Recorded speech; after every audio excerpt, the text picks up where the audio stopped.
Damos gracias a Dios por esta bendición. Y considerando esto, hermanos, vamos a ponernos en pie y vamos a leer solamente el versículo 1 de Mateo 1.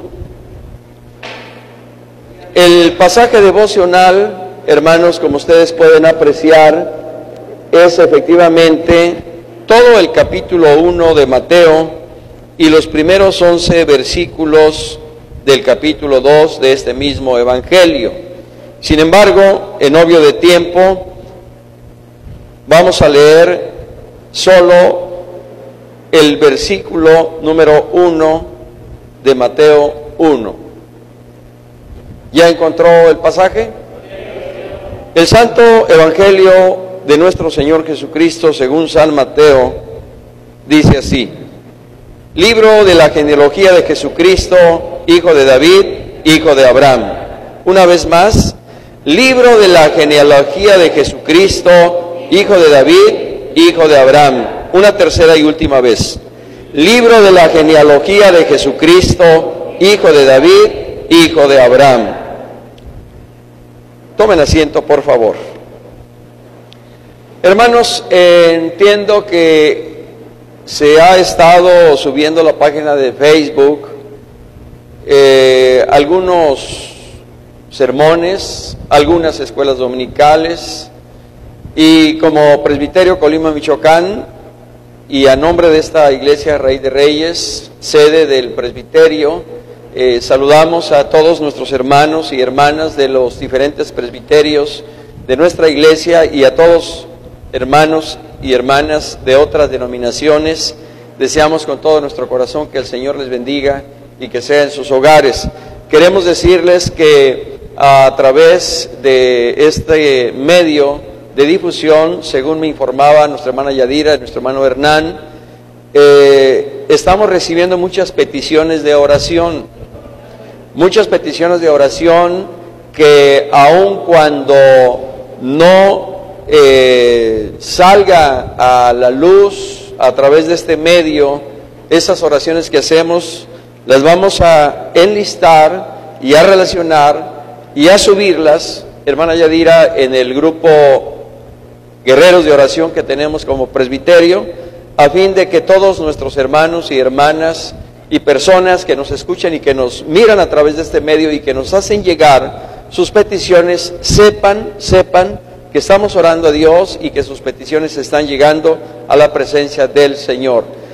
Nosotros no podemos llegar a donde la oración en Dios llega, ni podemos hacer, pero la oración en Dios hace lo que nosotros no podemos hacer. Así que, independientemente del lugar, del origen de donde provenga esa necesidad, si esa necesidad usted y yo la presentamos delante del Señor, el Señor que es omnipotente, que es omnipresente, hermanos, y que sobre todo es misericordioso, no solo escuchará, sino que también responderá a nuestras oraciones. ¿Usted lo cree? ¿A su nombre? Vamos a pasar entonces, hermanos amados, a la consideración de nuestro tema. Es un tema muy hermoso, muy especial: el origen humano y divino del Mesías. El origen humano y divino del Mesías. Como verdad bíblica y como verdad bíblica aplicada. Lea conmigo, por favor, la verdad bíblica. La Biblia dice que el Señor Jesucristo es el Salvador del mundo, Dios encarnado. ¿Verdad bíblica aplicada? Todo creyente debe saber que el Señor Jesucristo es verdadero Dios y verdadero hombre. A partir de lo que considera nuestro pasaje devocional, capítulo 1, y capítulo 2, versículos del 1 al 12 de Mateo, nosotros sostenemos que Jesucristo es verdadero hombre, pero también verdadero Dios. Y esto es lo que nosotros debemos guardar en nuestro corazón y profesar en nuestra vida cristiana para la honra y gloria del Señor. En cuanto a lo que nos presenta la introducción, hermanos, qué importante es el libro de la genealogía de Jesucristo. ¿Por qué el evangelista Mateo y el evangelista Lucas, como veremos más adelante, por qué creen ustedes que se ocuparon de mencionar, de evidenciar la genealogía del Señor Jesús? ¿Por qué creen?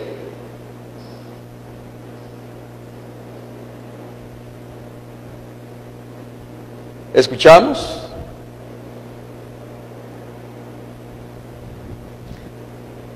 Cuando los exiliados de Babilonia regresaron a Jerusalén,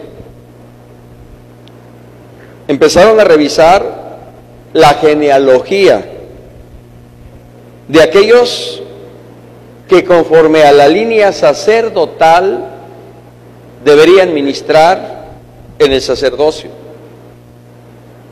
Y hay algunos que se consideraban con derecho a ejercer el sacerdocio después de que regresaron de la cautividad de Babilonia, pero no estaban registrados en la genealogía sacerdotal. Y por ese solo hecho,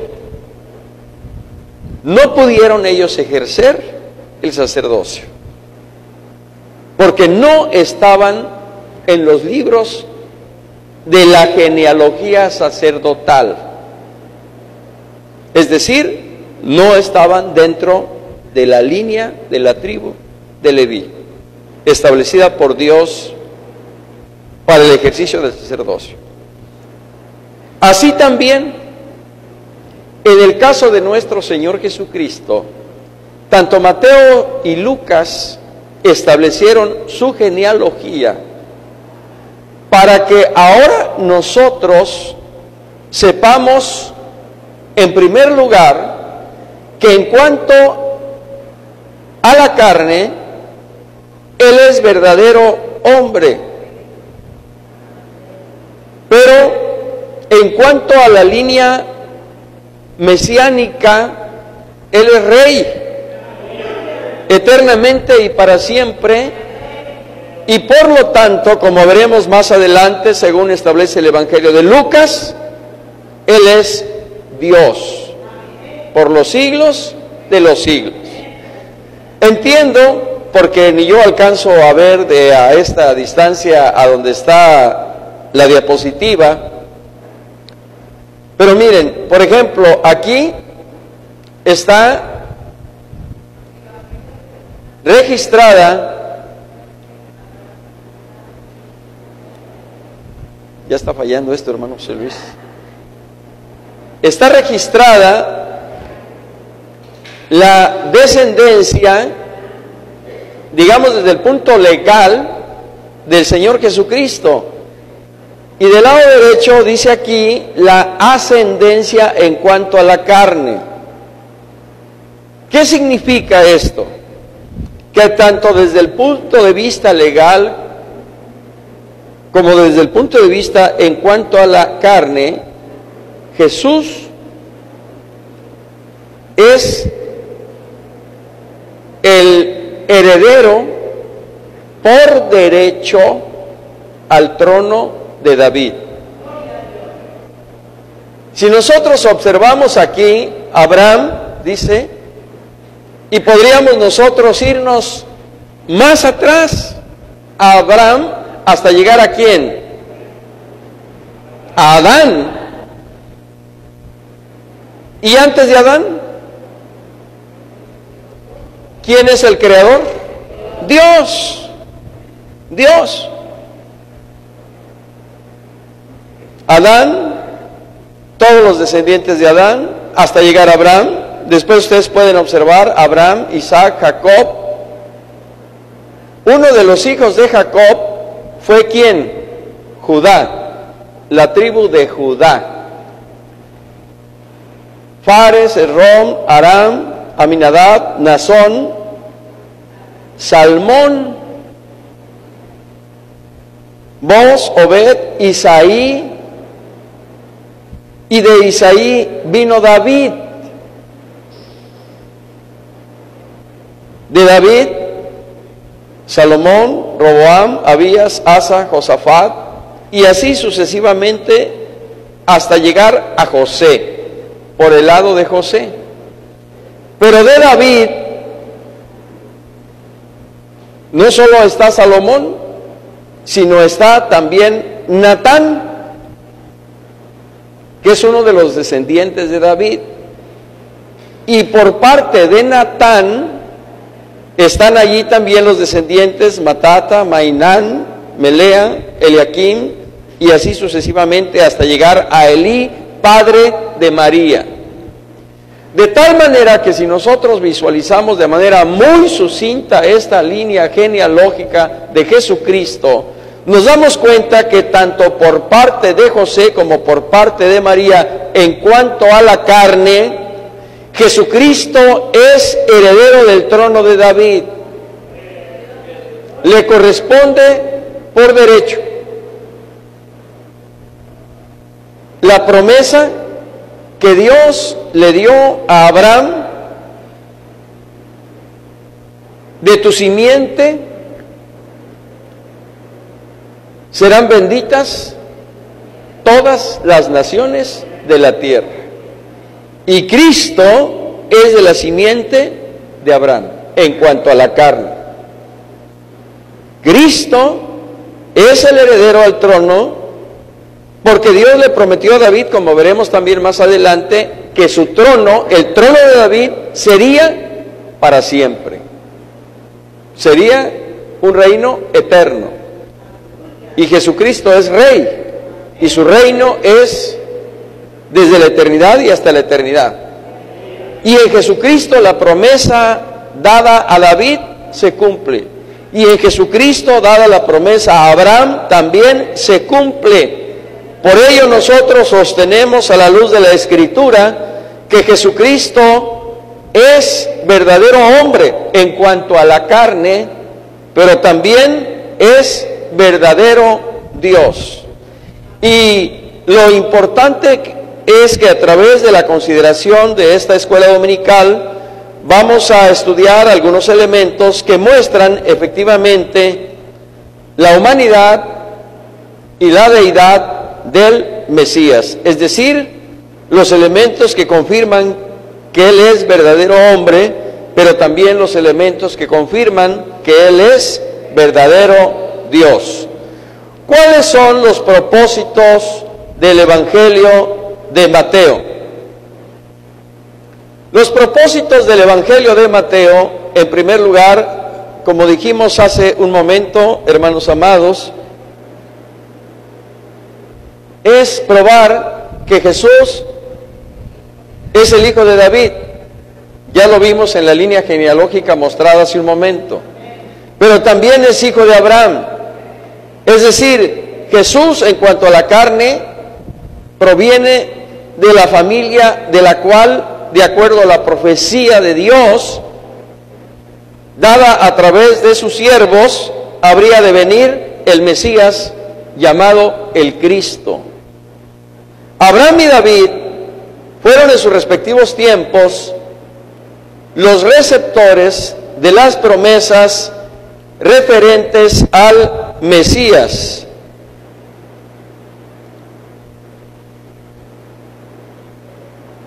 Lamento que no aparezcan ahí las citas, las estuve revisando en casa y salían perfectamente, pero aquí las tenemos.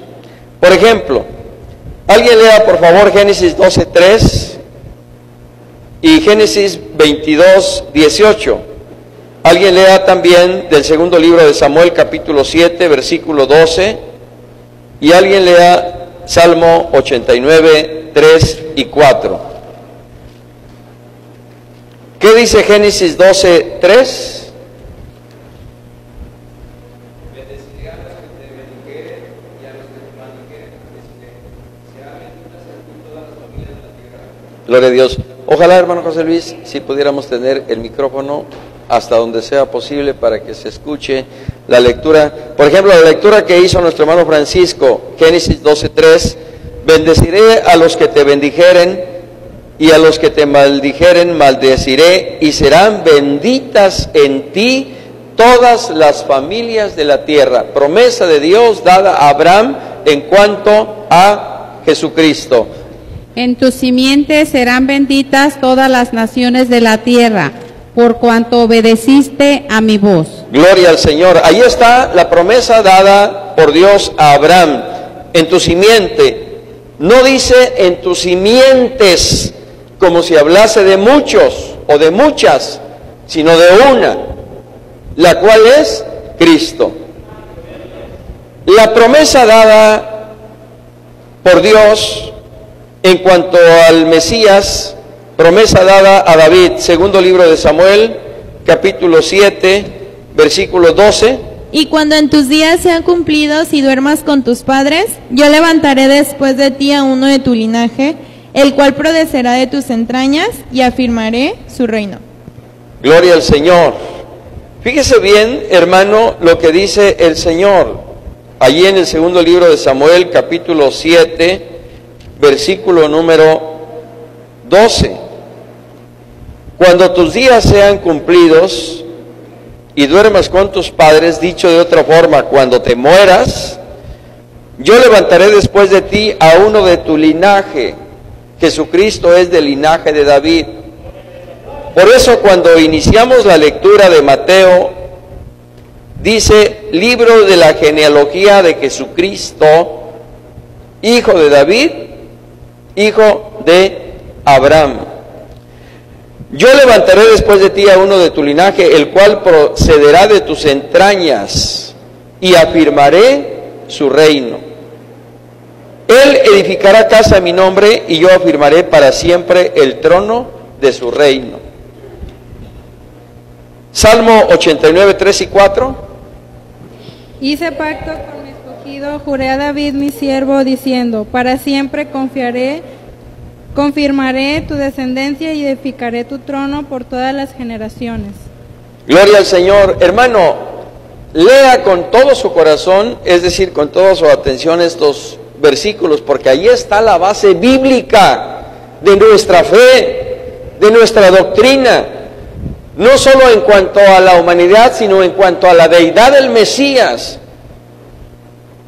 Lea con su corazón estos textos, porque allí es donde se sustenta nuestra fe cristiana en cuanto a la fidelidad de Dios. Y si nosotros consideramos los años, los siglos atrás en que Dios dio esta promesa, por ejemplo, a Abraham, hermanos, esa promesa el Señor la dio a Abraham cerca de 1500 años de que se cumpliera. La promesa que el Señor le da también a David, se la da cerca, hermanos, de 1000 años antes de que se cumpliera. Y eso nos revela la fidelidad de Dios, para que ahora nosotros también podamos confiar en las promesas que ahora Dios nos ha dado a nosotros, a fin de que no dudemos, sino que esperemos siempre en el Señor. Amén. Bien. Hay algo muy interesante, hermanos, que nosotros debemos considerar en cuanto a la gracia y fidelidad de Dios,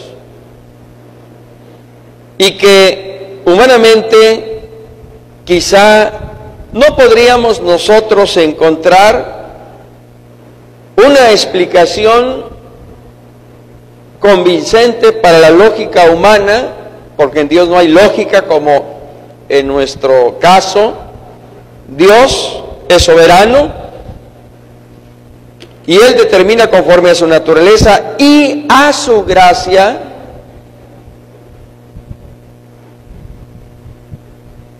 todas las cosas para su gloria. Si nosotros abrimos el Evangelio de Mateo en su capítulo 1 y leemos ahora del versículo 2 al 6, siga la lectura conmigo, por favor. Bueno, leyendo del versículo 1. Libro de la genealogía de Jesucristo, hijo de David, hijo de Abraham. Abraham engendró a Isaac, Isaac a Jacob, y Jacob a Judá y a sus hermanos. Judá engendró de Tamar a Fares y a Zara, Fares a Herrón, y Herrón a Aram. Aram engendró a Aminadab, Aminadab a Nazón, y Nazón a Salmón. Salmón engendró de Rahab a Boz, Boz engendró de Ruth a Obed, y Obed a Isaí. Isaí engendró al rey David, y el rey David engendró a Salomón, de la que fue mujer Urías. Hasta ahí. Si nosotros consideramos estos versículos, hermanos amados, aparecen allí en el registro genealógico del Señor Jesús los nombres de 4 mujeres, entre otras, que fueron clave en la línea mesiánica. Una de ellas fue Tamar, la otra Rahab, la tercera Ruth y la cuarta Betsabé. ¿Quién fue Tamar? Tamar fue nuera de Judá. El esposo de Tamar murió sin dejar descendencia. Y de acuerdo con la ley y a lo establecido por Dios, cuando algo sucedía así, el hermano menor debería casarse con su cuñada que quedó viuda y así dar descendencia a su hermano, y así sucesivamente. Muere el esposo de Tamar sin dejar descendencia, y digamos al que le correspondía casarse con Tamar era muy pequeño. Crece, está en edad de que se pudiera casar, y sin embargo Judá no le da a su nuera como esposa. Y Tamar, ¿qué sucede? Y para llamar de alguna forma la atención, pero estando todo esto dentro de los propósitos y planes divinos, Tamar se disfraza, se pone en el camino por donde sabía que iba a pasar Judá, se cubre el rostro, apenas se le veían los ojos, y Judá cree que es una mujer prostituta, para decirlo claramente. Y entonces se allega a ella, tiene relaciones sexuales con su nuera. Tamar concibe. Y cuando se descubre que Tamar está embarazada, pues está a punto de ser lapidada, de ser muerta, porque ese era el castigo para los adúlteros y para las adúlteras. Y cuando están a punto de hacer esto, ella declara quién es el padre de la criatura. Y le dice: del varón cuyo es este báculo y esta prenda es el padre del niño. Mandan llamar a Judá y se da cuenta que verdaderamente Tamar es más justa que él. Reconoce su valentía como mujer de haber afrontado la situación, de haber declarado la circunstancia en la que se encontraba, y de esa manera Tamar es rescatada y no es muerta. De esa unión, hermanos, viene Fares. Como dice el versículo 3, Judá engendró de Tamar a Fares. Pero esa es la característica de Tamar. Una mujer, hermanos, que concibe de Judá bajo estas circunstancias, bajo estas características para continuar la línea mesiánica. Después, el caso de Rahab. Creo que ese sí lo recordamos todos. ¿Quién era Rahab? Pues hermanos, una prostituta, ¿sí? Una prostituta que ayudó a los espías que Josué envió para reconocer la tierra y ver cómo estaban el ejército de Jericó y de esa manera diseñar su estrategia de guerra. Rahab recibe en su casa a los 2 espías que Josué envió. Uno de esos espías era precisamente Salmón.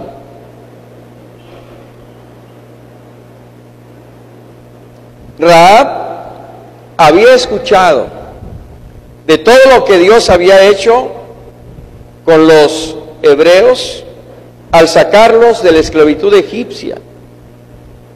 Rahab había escuchado cómo Dios había abierto el Mar Rojo y el pueblo había pasado en seco. Rahab escuchó de todas las plagas que Dios envió a Egipto. Y dice la Escritura que la fe viene por el oír, y el oír la palabra de Dios. Y por esos testimonios poderosísimos que escuchó Rahab, Dios despertó en ella una fe inquebrantable al punto de exponer su propia vida al proteger y resguardar en su casa a los 2 espías que Josué había enviado para reconocer la tierra. Se requiere fe para estar dispuestos aún a morir si fuera necesario por causa del Señor. Y Rahab estuvo dispuesta. Y no solo estuvo dispuesta a ello, sino que con esa acción renunció a sus dioses, renunció a sus ídolos, renunció a sus creencias, porque la fe del Dios viviente que hizo los cielos y la tierra quebrantó su corazón, mudó su pensamiento y fue completamente transformada al punto, repito, de exponer su propia vida. Cuando los israelitas conquistan Jericó y por el poder de Dios, las murallas que se decían infranqueables, indestructibles, cuando esas murallas se vinieron abajo y el ejército israelí entró a Jericó para destruir completamente la ciudad, había señal de que en la casa donde vivía Rahab y que estaba justo sobre el muro prácticamente de la ciudad, ella iba a colgar un cordón de grana, y esa era la señal, que era la casa de Rahab, para que cuando el ejército israelí entrara y viera esa señal, a los que estaban dentro de esa casa no murieran, no los mataran. Y efectivamente destruyeron toda la ciudad de Jericó, menos la casa donde moraba Rahab con sus padres y sus hermanos. Fue guardada porque ese fue el pacto y el compromiso que hicieron los espías con Rahab. Después de que conquistan Jericó, Rahab se adhiere, se suma al pueblo de Israel. Y al integrarse al pueblo de Israel, pues su corazón se prende de Salmón y el corazón de Salmón se prende también de Rahab. Y más allá de lo que era Rahab, Salmón se enamora, haciendo a un lado de lo que ella era, de una mujer de fe, de una mujer con plenas convicciones en Dios, que estuvo dispuesta a exponer su vida por causa del Señor. Y de esa unión de Salmón con Rahab viene Boaz. Boaz se casa con otra mujer viuda, nuera de Noemí. Usted también eso lo recuerda muy bien, hermanos. Rahab era cananea, era extranjera. Ruth era ¿qué? Moabita, también extranjera. Y la ley establecía que no admitirás a extranjeros o a moabitas, salvo que estos hagan pacto de adherirse a la fe, a la ley y a los principios establecidos por Dios para el pueblo. Ruth, cuando llega el momento en que su suegra Noemí va a dejar Moab, los campos de Moab, para regresar a Jerusalén, para regresar a Judá, porque había escuchado que Dios les había visitado, y esa hambruna que le hizo irse a Moab, esa hambruna se había terminado. Entonces Noemí decide regresar, y sus dos nueras, ¿cómo se llamaba la otra nuera? Orfa y Ruth, nueras de Noemí. Noemí les dice: quédense, como decimos ahora nosotros, rehagan su vida, son jóvenes, no tienen hijos, establezcan su propia familia. Lloran. Usted recuerda la narrativa del libro de Ruth. Y efectivamente Orfa decide quedarse con sus padres, pero Ruth dice: no me ruegues que te deje ni me aparte de ti. A donde tú vayas, iré yo. A donde quiera que tú estés, estaré yo. Tu pueblo será mi pueblo, tu Dios será mi Dios. Así me haga Dios y aún me hallara que solo la muerte hará separación entre nosotras dos. Hermanos, se requiere algo especial para hacer esa declaración, que es una declaración de fe. Así como Rahab con su acción mostró su fe en Dios, así Ruth también con esta declaración mostró su fe en Dios, en el Dios de Israel, nuestro Dios. Porque sin duda que no solo su esposo, sino su suegra le habían contado acerca de Dios. La fe viene por el oír, y el oír la palabra de Dios. Y lo que Ruth escuchó, tanto de su marido como de su suegra, hizo que en ella despertara la fe, al punto de estar dispuesta a dejar a su familia, a dejar su tierra, a dejar sus costumbres, a dejar sus ídolos, a dejar su religión, a dejar todo por causa del Señor.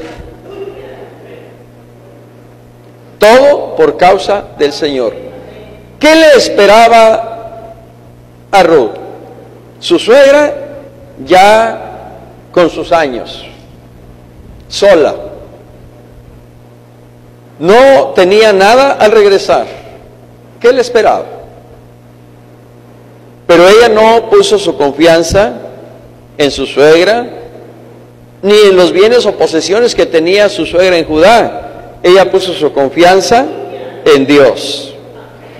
Por eso, Boaz, cuando la observa y la ve, ¿qué le dice? Jehová recompense tu obra y tu remuneración sea cumplida delante de Jehová, Dios de Israel, bajo cuyas alas has venido a refugiarte. Qué hermosa declaración.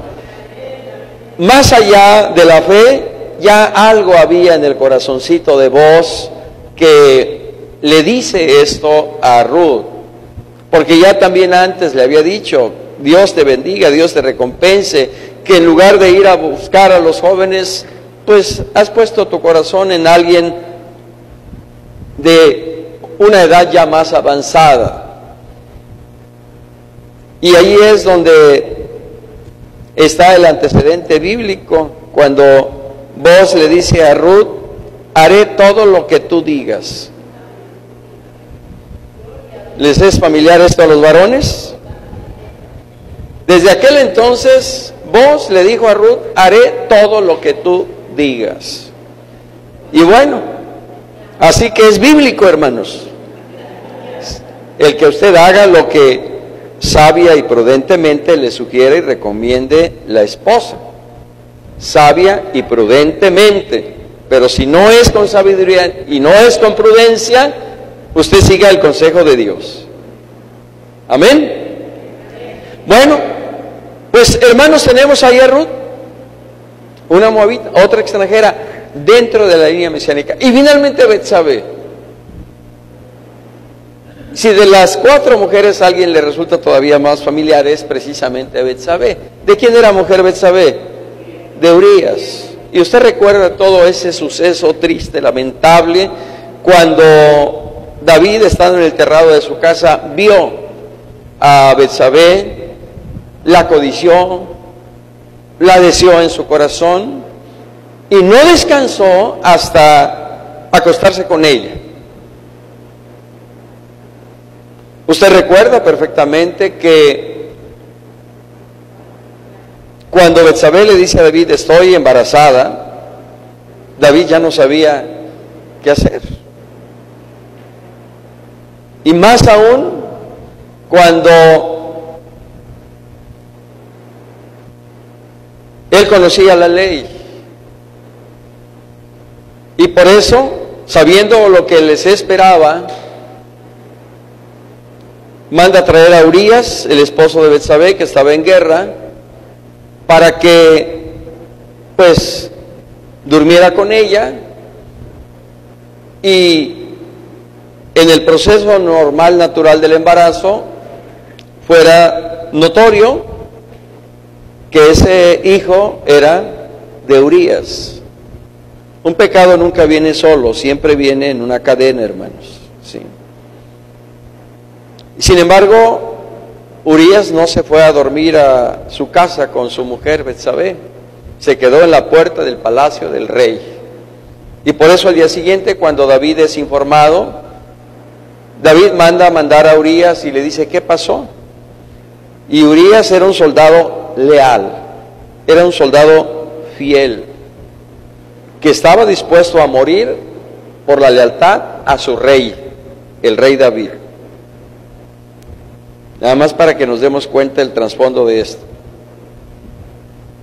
¿Y qué le dice Urías a David? ¿Cómo me iba yo a ir a dormir, a descansar, cuando el pueblo está en guerra? Y mi función como soldado es guardar y preservar la vida del rey. David manda presentes a casa de Urías. David ordena a sus siervos que emborrachen a Urías, para que ya con el corazón alegre, como dice la Biblia, Urías se vaya a su casa, se acueste con Betsabé, y nuevamente sea notorio a los ojos del pueblo que el embarazo de Betsabé es de Urías y no de David, y de esa manera encubrir aparentemente un pecado, el pecado del adulterio. Y sin embargo Urías no se va, permanece en la puerta del palacio del rey, y nuevamente es reconvenido por el rey, y al ver que no prosperó su estrategia, lo regresa a la guerra, pero con cartas especiales para Joab, a fin de que lo pusiera al frente de la batalla, donde supiera el general del ejército de David que Urías sería muerto. Y así sucede. Ponen a Urías al frente de la batalla, lo matan, Betsabé queda viuda, y entonces dice David, ya no hay impedimento alguno, el problema está salvado. Así es torpemente el hombre cuando cree que ofende a Dios y que nadie se da cuenta. Cuando cree que a pesar de tener en poco la palabra del Señor, saldrá adelante y saldrá airoso. Dios envía al profeta Natán para amonestar a David. Y es una amonestación fuerte de parte de Dios para David. ¿Por qué tuviste en poco la palabra de Dios? Es decir, ¿por qué la desechaste? ¿Por qué la desobedeciste? ¿Qué decía la palabra? No mentirás. ¿Qué decía la ley? No codiciarás la mujer de tu prójimo. ¿Qué dice la ley? No cometerás adulterio. ¿Qué dice la ley? No matarás. Y por lo menos estas 4 cosas había hecho David. Y por eso Dios a través del profeta Natán le dicen, ¿por qué tuviste en poco la palabra de Dios? Hermanos, no tengamos en poco la palabra del Señor. Escuchemos atentamente la voz del Señor y obedezcamos puntualmente su palabra para que nos vaya bien a nosotros y a nuestros hijos y aún a los hijos de nuestros hijos. Usted sabe, por el conocimiento que tiene de la palabra, que una de las consecuencias que tuvo ese pecado de David contra Dios fue la muerte de ese niño. La muerte de ese niño, resultado del pecado del adulterio, fue una de las consecuencias que trajo consigo esto. Había otras consecuencias que Dios le dijo también a David, como por ejemplo, la espada nunca se apartará de tu casa. Tú esto lo hiciste en secreto, pero ahora tus mujeres, tus concubinas, cometerán el mismo pecado que tú cometiste, pero a la vista de todo el pueblo. Y eso para el rey, no solo como rey, sino como hombre y como rey, era sumamente ofensivo. Y sin embargo fueron de las consecuencias que Dios estableció por su pecado cometido justamente con Betsabé. Después de que muere el niño y ya Betsabé pasa a ser mujer de David, concibe nuevamente y entre otros hijos viene Salomón. Salomón, hijo de David y de Betsabé, quien continúa la línea mesiánica de acuerdo a lo que hemos leído en Mateo. Entonces, hermanos, cuando nosotros consideramos la vida de Tamar, de Rahab, de Ruth y Betsabé, hermanos, no podemos hablar más que de gracia de Dios, amor de Dios, misericordia de Dios. La gracia de Dios en Cristo viene del Calvario, sí, pero eso no significa que antes del Calvario no se manifestara la gracia de Dios. Aquí lo estamos viendo.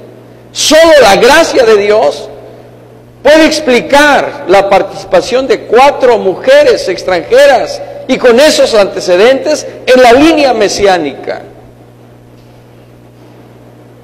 En la lógica humana, lo dije hace rato, ¿qué es lo que nosotros entenderíamos? Que aquellas mujeres que iban a ser parte de la línea mesiánica fueran con un perfil similar al de María, vírgenes, castas, prudentes, sabias, entendidas, doncellas, dignas de una familia de buen testimonio. Sin embargo, vemos a través de esas 4 mujeres que Dios, en su soberanía, en su misericordia, en su amor y en su gracia, hermanos, llama a estas mujeres. Y no es para que nosotros nos centremos en ellas y digamos, ¿cómo es posible? Mirémonos a nosotros. Mirémonos a nosotros, hermanos. Nosotros mismos estábamos muertos en nuestros delitos y pecados, y sin embargo, Dios en Cristo nos dio vida. Y ahora nosotros recibimos la potestad de ser hechos hijos de Dios y herederos del reino de los cielos. Quizás siendo iguales o peores en cuanto a las acciones que a Betsabé,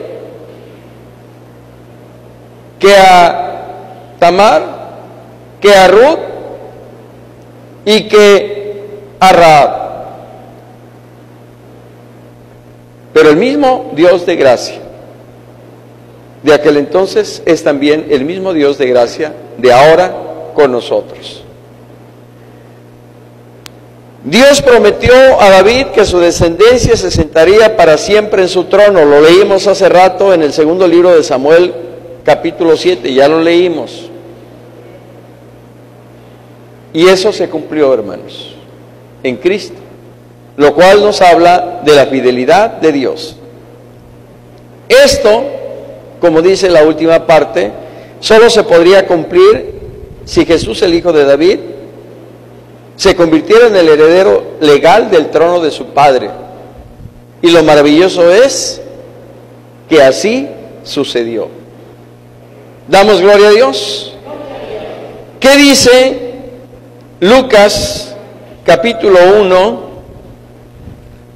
versículos 31 al 33? El ángel le dijo a María: y ahora concebirás en tu vientre y darás a luz un hijo, y llamarás su nombre Jesús. Este será grande y será llamado Hijo del Altísimo, y el Señor Dios le dará el trono de David su padre, y reinará sobre la casa de Jacob para siempre, y su reino no tendrá fin. Hermanos, ¿cuántas veces hemos leído este pasaje, y sobre todo en épocas navideñas? Veamos la trascendencia de estos versículos.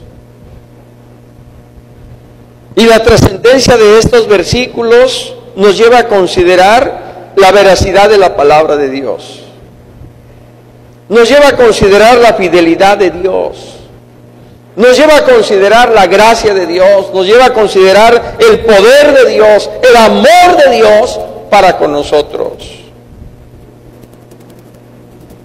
Son cosas que nosotros no alcanzamos a comprender y a entender, y por eso María, cuando recibe este mensaje, le pregunta al ángel: ¿cómo será esto? Pues no conozco varón. Y allí es donde viene la respuesta de Dios: el Espíritu Santo vendrá sobre ti, y el poder del Altísimo te cubrirá con su sombra, por lo cual también el santo ser que nacerá será llamado Hijo de Dios. Gloria sea al Señor para siempre. Qué maravilloso es nuestro Dios, hermanos. Su palabra es fiel. Gloria sea a Él para siempre. Y por tanto, Él tiene derecho, legalmente hablando, tiene el derecho hereditario al trono de David, su padre. Así claramente lo reveló el ángel a María. y el Señor Dios le dará el trono de David, su padre, y reinará sobre la casa de Jacob para siempre, y su reino no tendrá fin. Usted puede decir, no entiendo esto. ¿Cómo dice que reinará si Cristo murió y ascendió? ¿Cómo dice que su reino no tendrá fin si Cristo está en el cielo? Entonces, ¿en qué momento será ese reino? Hermanos, después de que Cristo lleve a su iglesia y termine el periodo de 7 años de la gran tribulación, Cristo descenderá del cielo con su iglesia. Cristo establecerá su reino aquí en la tierra con su iglesia. Y allí es donde usted y yo, cuando estemos con Cristo, veremos el cumplimiento de esta palabra. La profecía se cumplirá cuando dice, el Señor Dios le dará el trono de David su padre, porque Cristo reinará. Y su reino, dice, no tendrá fin. Y su reino no será por 1000 años, durante el milenio. Su reino es sempiterno, es por toda la eternidad. Él es Rey de reyes y Señor de señores. A su nombre, gloria. Y en la eternidad, Cristo reinará. Bendito sea Él para siempre. Y ahí es donde se cumplirá la palabra, hermanos. Por eso, en Isaías 9:6,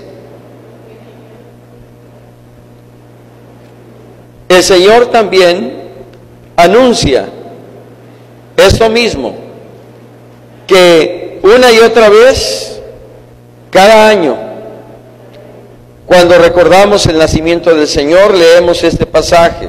Póngase de pie y lea conmigo Isaías 9:6-7. Así dice la palabra de Dios: porque un niño nos es nacido, hijo nos es dado, y el principado sobre su hombro, y se llamará su nombre Admirable, Consejero, Dios fuerte, Padre eterno, Príncipe de paz. Lo dilatado de su imperio y la paz no tendrán límite, sobre el trono de David y sobre su reino, disponiéndolo y confirmándolo en juicio y en justicia desde ahora y para siempre. El celo de Jehová de los ejércitos hará esto. Aleluya. Gloria sea al Señor. Apocalipsis 5, versículo 5. Dice, y uno de los ancianos me dijo, no llores.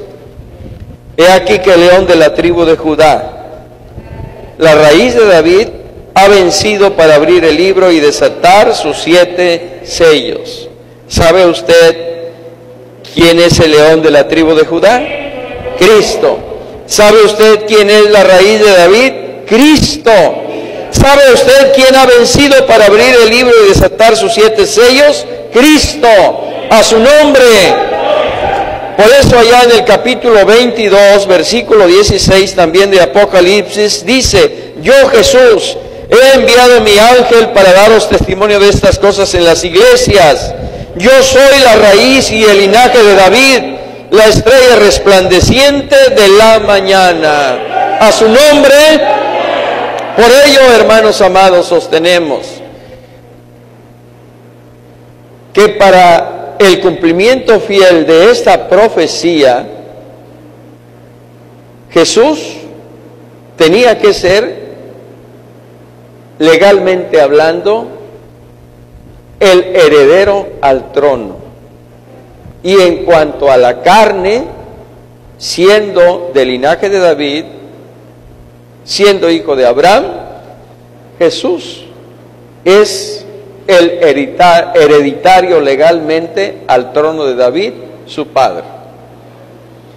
Cuando decimos de David su padre, hermanos, entiéndase que si nosotros nos vamos en la línea genealógica o mesiánica, Jesús es descendiente de David, aunque no es como nosotros pudiéramos decir, por ejemplo, mi hermano José Luis, su hijo Fernando. Fernando dice, mi padre José Luis, línea directa. Pero la línea genealógica, nosotros en cuanto a la fe, por ejemplo, dice la Escritura que somos hijos de Abraham. Jesús, en cuanto a la línea genealógica, es hijo de David y es hijo de Abraham. Gloria sea a Él para siempre, y por Él tiene derecho, hermanos, a el trono de David, su padre. Cuando nosotros leemos lo que el ángel le dijo a María, cuando María preguntó, ¿cómo será esto? Pues no conozco varón. Ahí está otra maravilla, hermanos. ¿Sí? Otra maravilla del poder de Dios.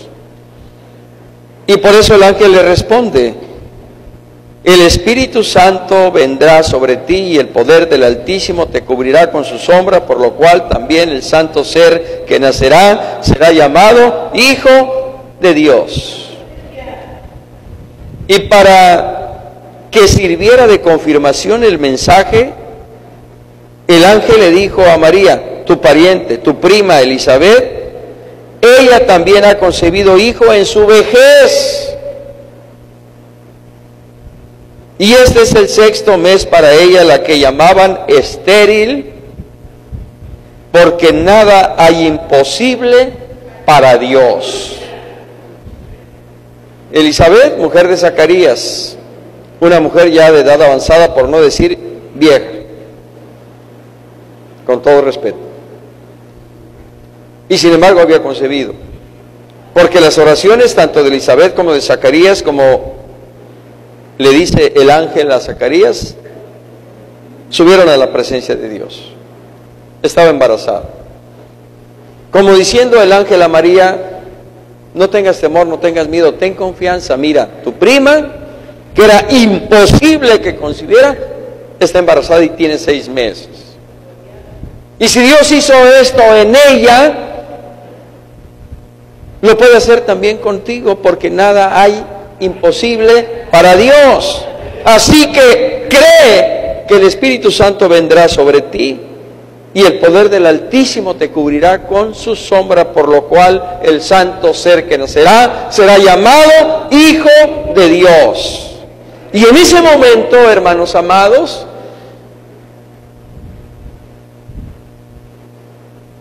el óvulo de María es fecundado para dar lugar a una nueva vida que se desarrollaría como cualquier otra vida en el seno materno de María.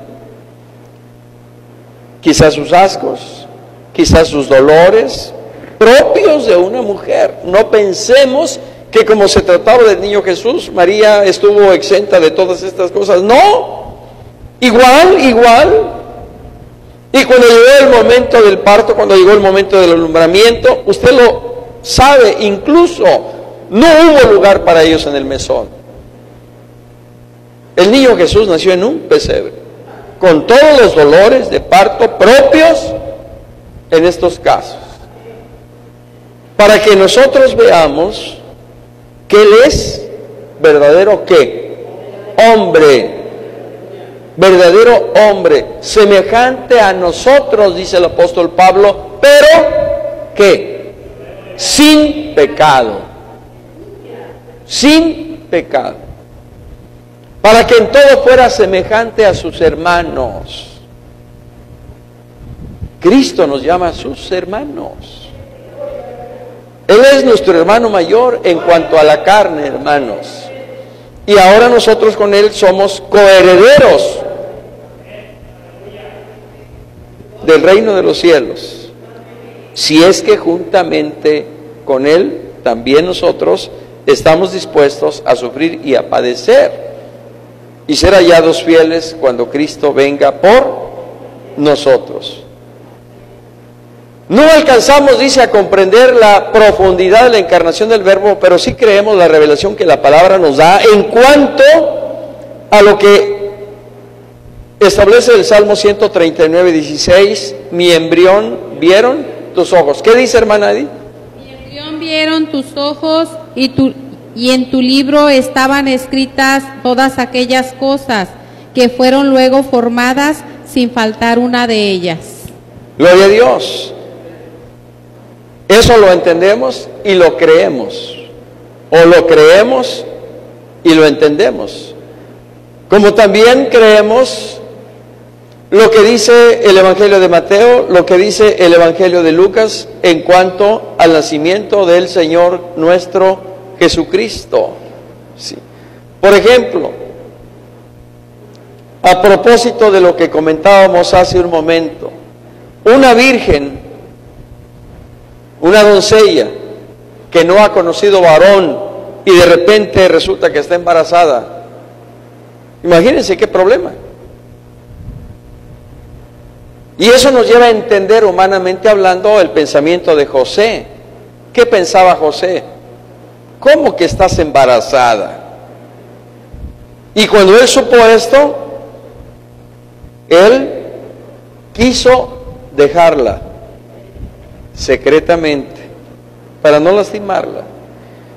Pero Dios, que escudriña nuestros pensamientos y sabe cuáles son las intenciones de nuestro corazón, aún antes de que nosotros llevemos a cabo las cosas, le dijo, hey, detente,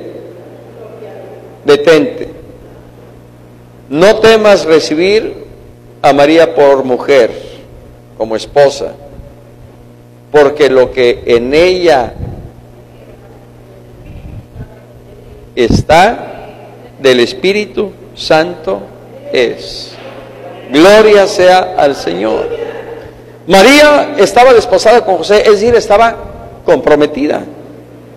Estaba comprometida para casarse con José. Y eso, hermanos, pues ayudó considerablemente para proteger a María de los dimes y diretes.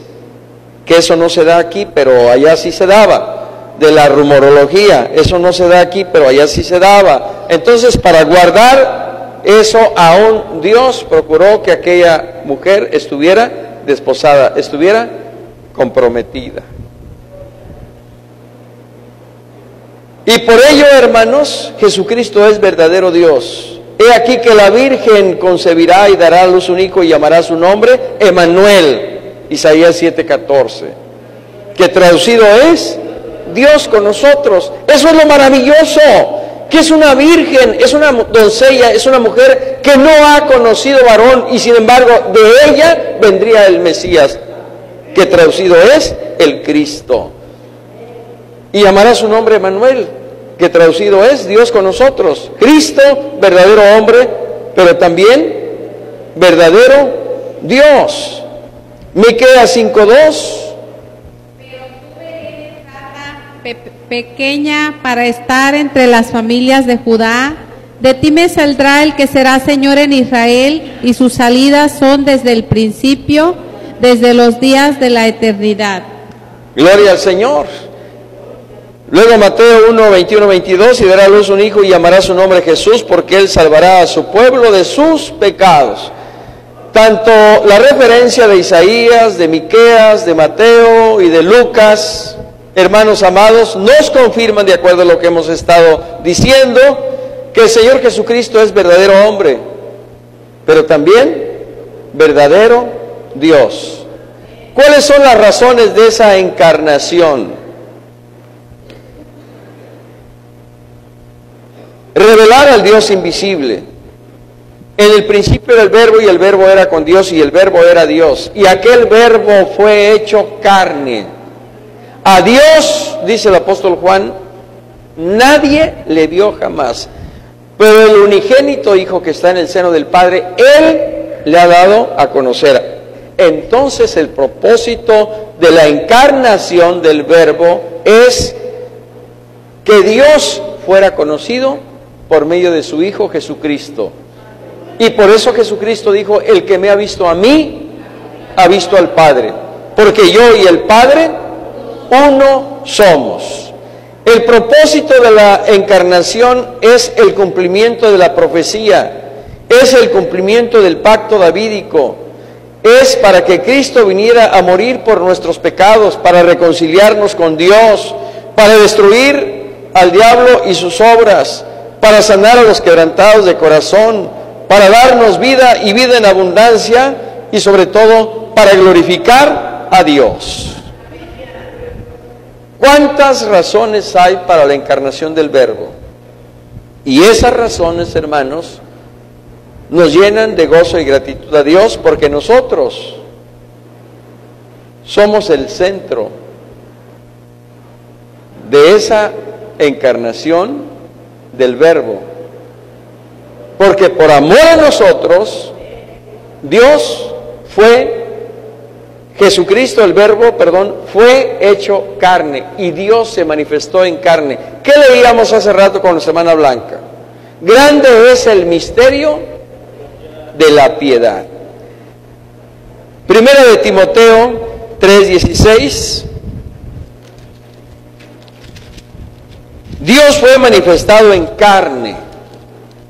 Dios fue manifestado en carne, justificado en el Espíritu, visto de los ángeles, predicado a los gentiles, creído en el mundo, recibido arriba en gloria.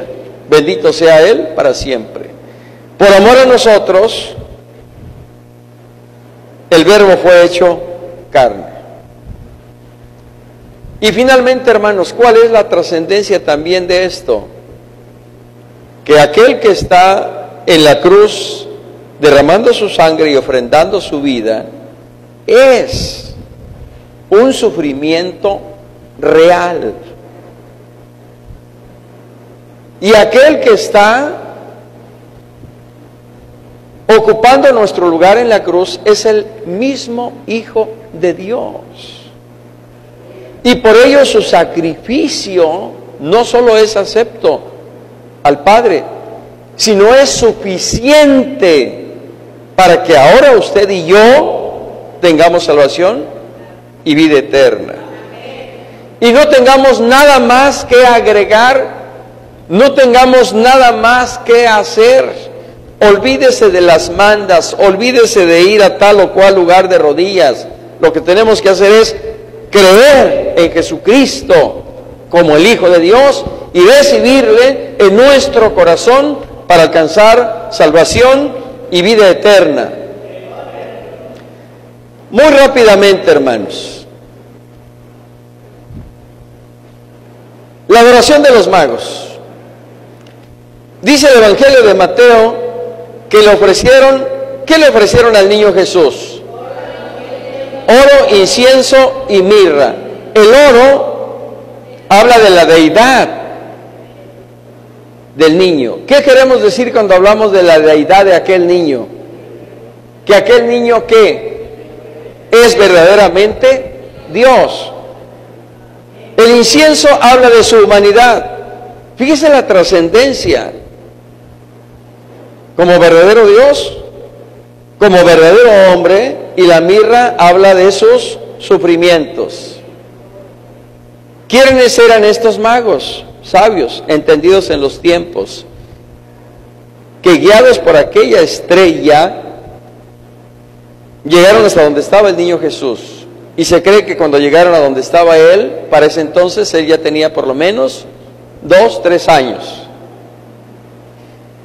Y cuando llegan, ¿qué hacen? Se postran, le adoran y le ofrecen sus presentes, porque reconocen que Él es verdadero Dios. Maravilloso, hermanos, pero más maravilloso todavía cuando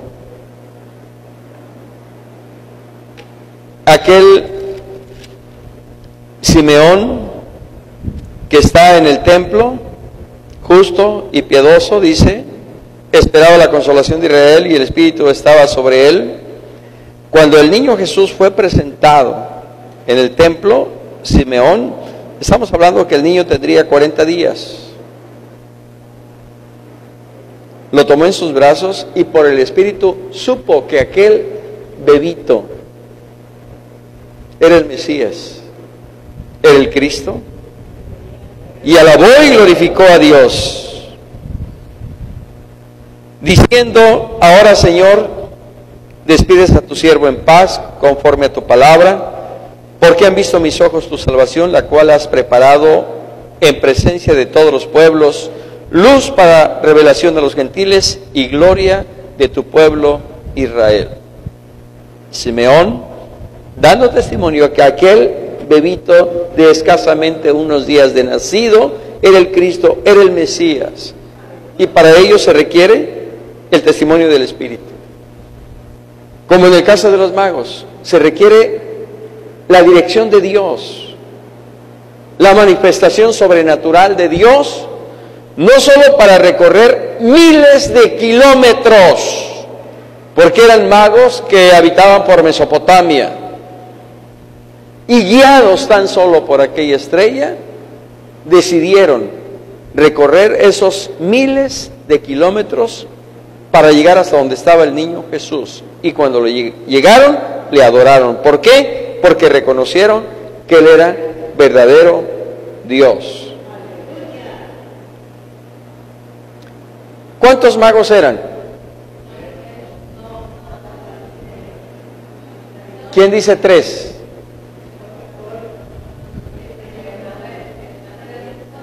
¿Cuántos magos eran? 2. ¿Quién da más?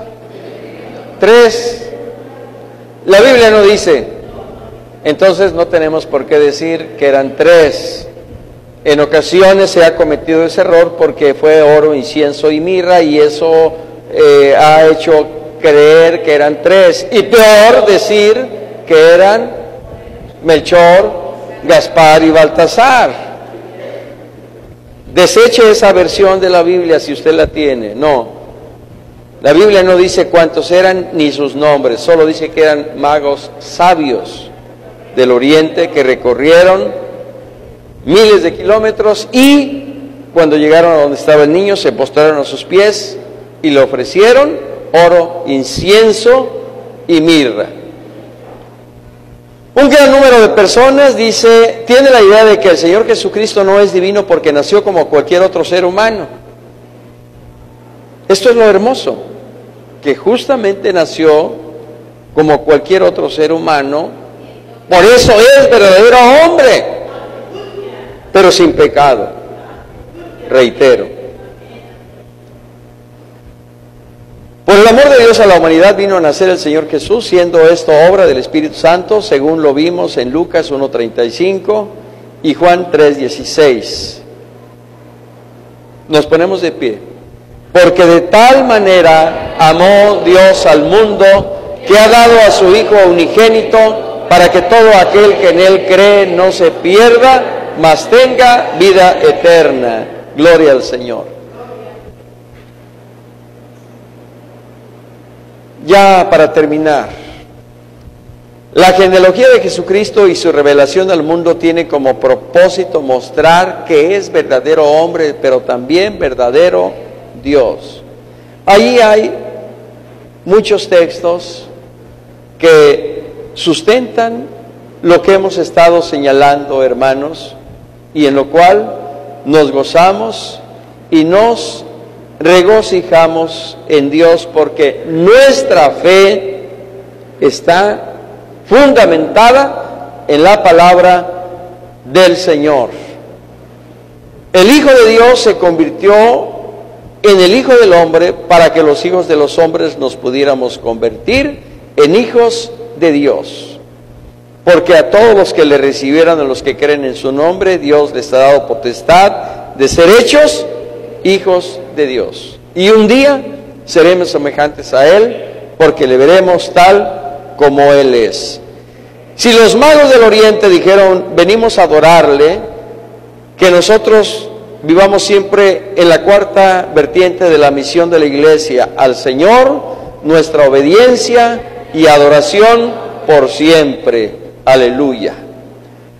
Reconocer la veracidad de las Escrituras en relación con el origen humano y divino del Mesías nos da la certeza de que Dios cumplirá también sus propósitos en relación con la iglesia. Por tanto, esforcémonos para que esos propósitos se cumplan. ¿Usted cree que Dios es fiel, hermanos? ¿Usted cree que su palabra es verdad? Entonces echemos mano de su palabra y de sus promesas y creamos firmemente de que Dios las cumplirá en nosotros y en nuestros hijos, y aún en los hijos de nuestros hijos, siempre y cuando usted y yo seamos fieles a Dios y a su palabra. Ese es, hermanos, el requisito indispensable para que Dios cumpla sus propósitos en nosotros y que sus promesas sean una realidad de nuestra vida. El único requisito es que usted y yo seamos fieles a Dios y seamos obedientes a su palabra. Conclusión: al reconocer que Jesucristo es verdadero hombre y verdadero Dios, adorémosle y dejémonos guiar por Él mediante el cumplimiento de su voluntad. Damos gracias a Dios, hermanos, por su palabra. Damos gracias a Dios por la revelación que a través de la Escritura Él nos da como cristianos y como iglesia. Damos gracias a Dios porque esta es la doctrina en la que nuestra iglesia cristiana interdenominacional nació, surgió, ha crecido, se ha multiplicado, se ha desarrollado y permanece hasta el día de hoy. Que como iglesia perseveremos en esta sana doctrina, la doctrina que es sin mancha, la doctrina que es sin contaminación, hermanos, la doctrina que permanece pura, tal como Dios la dio a conocer a su pueblo por medio de sus siervos los profetas, por medio de sus siervos los apóstoles, por medio de sus siervos los evangelistas. Y ahora usted y yo, que por gracia del Señor hemos conocido esta doctrina, perseveremos en ella.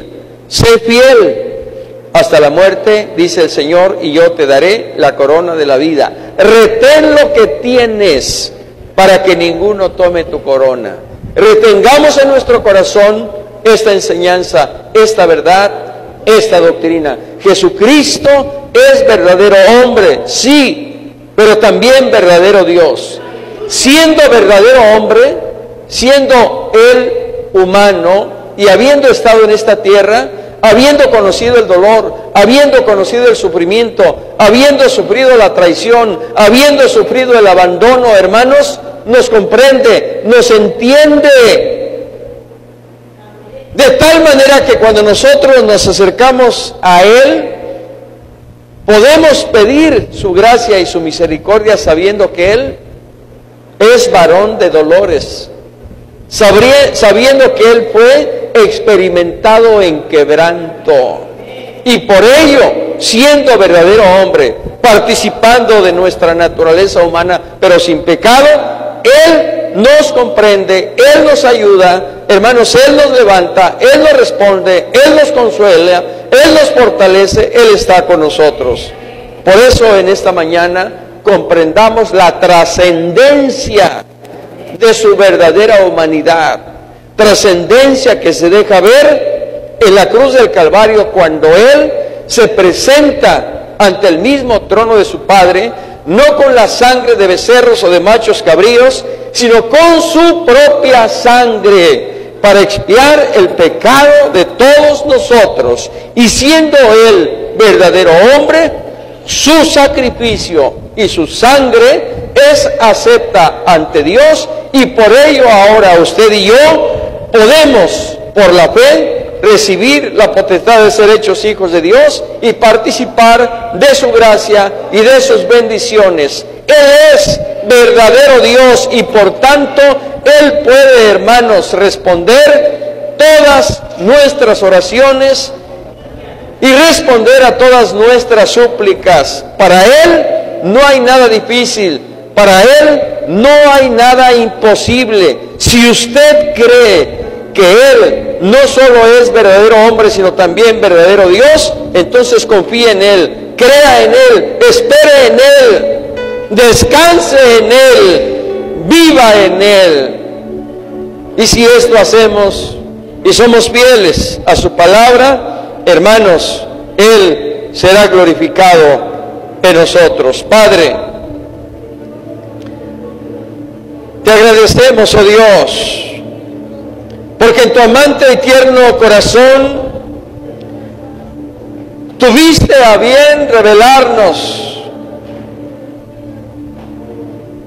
y enviar a tu Hijo Jesucristo para que a través de Él tú fueras revelado y conocido por nosotros, y a través de Él nosotros ahora por la fe tengamos perdón de pecados, salvación y vida eterna, y aún seamos partícipes de la herencia que está destinada para todos aquellos que tú has llamado para ser salvos y cuyos nombres están inscritos en el libro de la vida. Gracias, Señor. Gracias, Señor Jesús, porque tú eres el Hijo de David, el Hijo de Abraham en cuanto a la carne, pero también tú eres el Hijo de Dios en cuanto a la obra gloriosa y poderosa del Espíritu Santo. Te agradecemos que estuviste dispuesto a venir a este mundo a sufrir y a padecer lo indecible por nosotros, para que ahora nosotros, sabiendo que tú eres verdadero Dios, clamemos a ti y recibamos de ti toda gracia, toda bondad, toda misericordia en nuestras necesidades, problemas, luchas, aflicciones, enfermedades. Gloria sea tu nombre, Señor, porque tú fuiste el varón de dolores y experimentado en quebranto, que sufrió lo indecible, y llevaste en tu propia carne el pecado de todos nosotros, para que ahora nosotros, por tu sacrificio en la cruz, tengamos vida y vida en abundancia.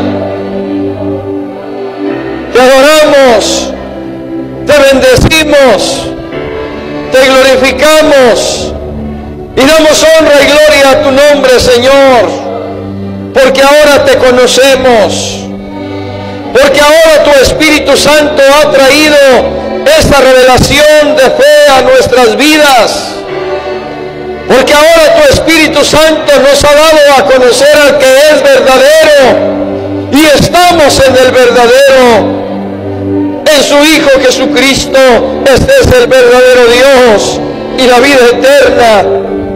Te damos gracias, Señor, porque al igual que aquellas mujeres de las cuales tuviste compasión y misericordia y manifestaste tu gracia, así también has manifestado con nosotros tu misericordia, tu amor y tu gracia, y por eso hemos hoy aquí delante de ti como aquellos magos del oriente, adorando tu nombre, reconociendo que solo tú eres Señor y Dios eternamente y para siempre, porque solo a ti te fue dado un nombre que es sobre todo nombre, para que ahora en tu nombre se doble toda rodilla y toda lengua confiese que tú eres Señor, para gloria de Dios Padre. Te adoramos, Señor Jesús, te bendecimos, te exaltamos y te glorificamos, y damos honra y gloria a tu nombre. Bendito seas para siempre, Señor. Bendito seas por los siglos de los siglos, mi Señor y Dios. Gracias, gracias, Cristo. Amén y amén. ¿Qué himno es, hermano Rafa, el que estabas tocando?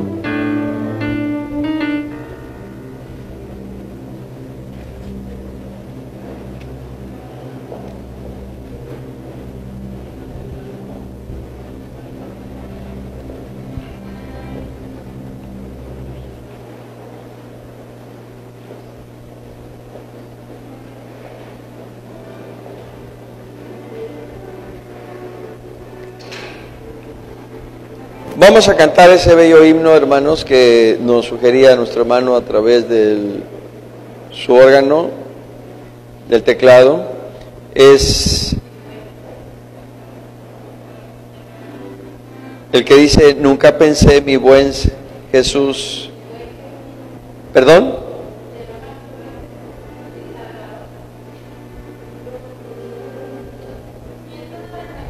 ...192, correcto, gracias.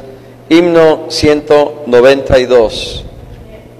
Mi buen Jesús, mi Salvador, rendido estoy aquí a tus pies, oh mi Señor. Tu inmenso amor me conquistó, mi adoración de corazón te ofrezco hoy. Damos gracias a Dios, hermanos, de que está aquí con nosotros nuestra hermana Margarita, por quien hemos estado orando y que ha pasado por una situación no fácil, y durante bastantes meses estuvo en la Ciudad de México atendiéndose allá en cancerología, pero ahora está aquí con nosotros. Y quiero decirle, hermana Margarita, que le damos gracias a Dios porque vemos en usted la respuesta de Dios, y de verdad le vemos bastante bien. Gracias a Dios por ello. Mientras cantamos este himno, le voy a pedir que se acerque al altar y a mis hermanas para que se acerquen a orar con nuestra hermana Margarita. Y si hay alguien que sienta en su corazón acercarse al altar, hágalo. Mientras nosotros cantamos a Dios y tenemos la oportunidad también de depositar nuestra ofrenda al Señor en esta mañana.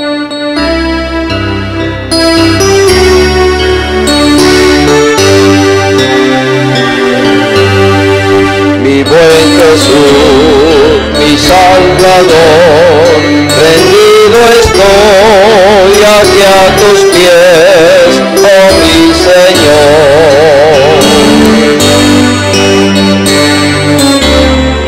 Me conquistó mi adoración de corazón, te ofrezco divino amor que Dios mostró de tal manera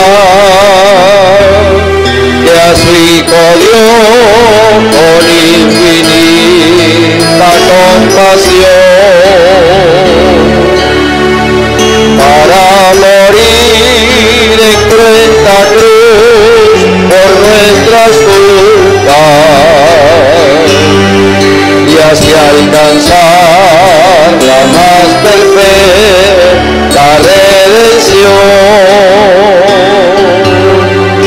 Nunca pensé, mi buen Señor, que mi vida llena de mal y perdición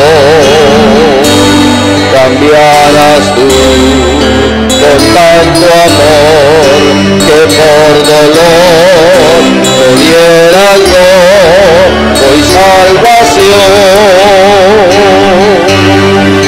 Divino amor que Dios mostró de tal manera que a su Hijo dio con infinita compasión para morir en cruenta cruz por nuestras culpas y así alcanzar la más perfecta redención. Anhelo amarte más y más, Señor Jesús, con infinita devoción, servirte fiel de corazón, en humildad y en espíritu y verdad. Divino amor que Dios mostró de tal manera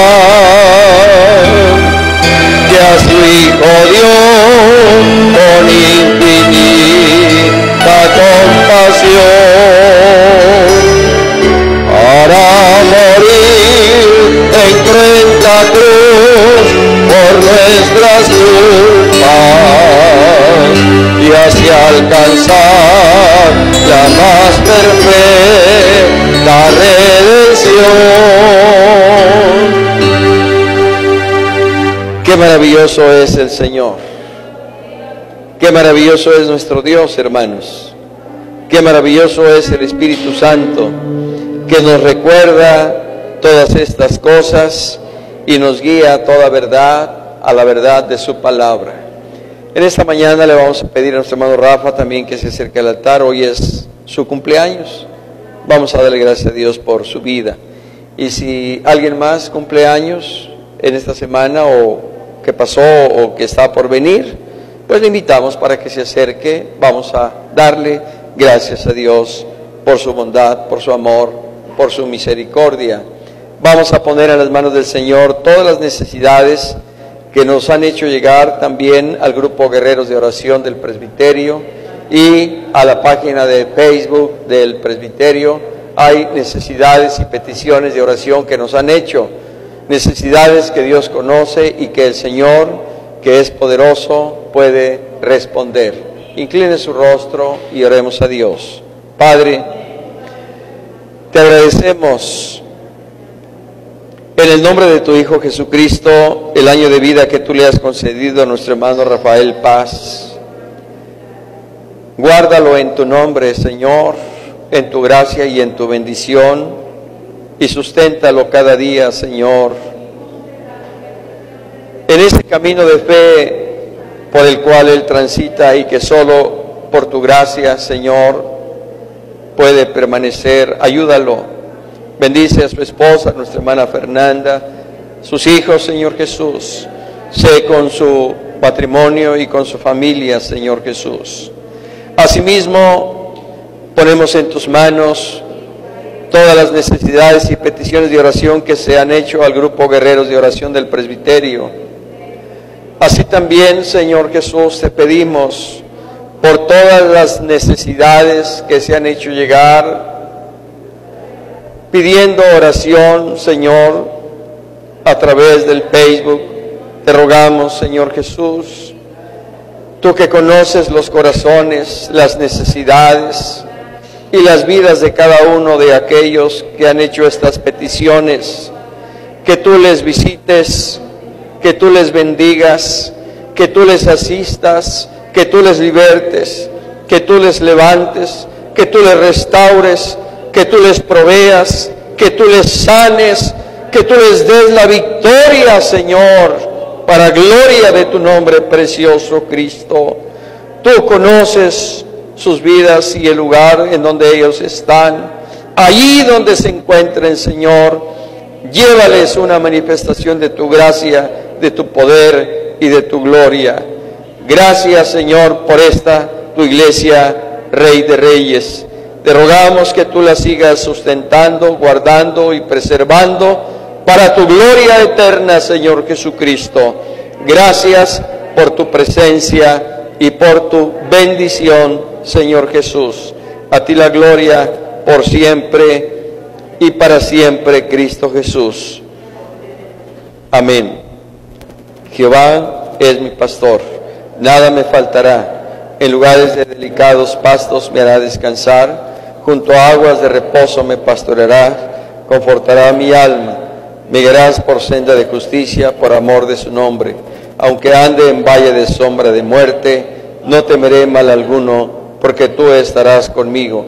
Tu vara y tu cayado me infundirán aliento. Aderezas mesa delante de mí en presencia de mis angustiadores. Unges mi cabeza con aceite, mi copa está rebosando.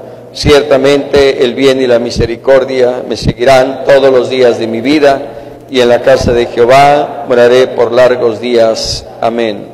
Señor, antes de la bendición apostólica, en tu nombre levantamos el ayuno de la zona 1 del presbiterio, Señor. Gracias por la disposición y por las vidas que estuvieron dispuestas a ofrecerte este ayuno en oración, ruego y súplica, Señor. Escucha toda petición que a ti se haya hecho llegar en medio de este ayuno, Señor. Bendícenos y prospéranos en todo para tu gloria. Bendice el alimento que vamos a tomar y que nuestras hermanas han preparado. Compártelo a tus siervos, a sus familias y a aquellos que no lo tienen. Cristo, ahora te decimos, como estableció aquel tu siervo el apóstol Pablo: hermanos, la gracia del Señor Jesucristo, el amor de Dios y la comunión del Espíritu Santo sean con todos vosotros desde ahora y para siempre. Amén. Que el Señor les bendiga.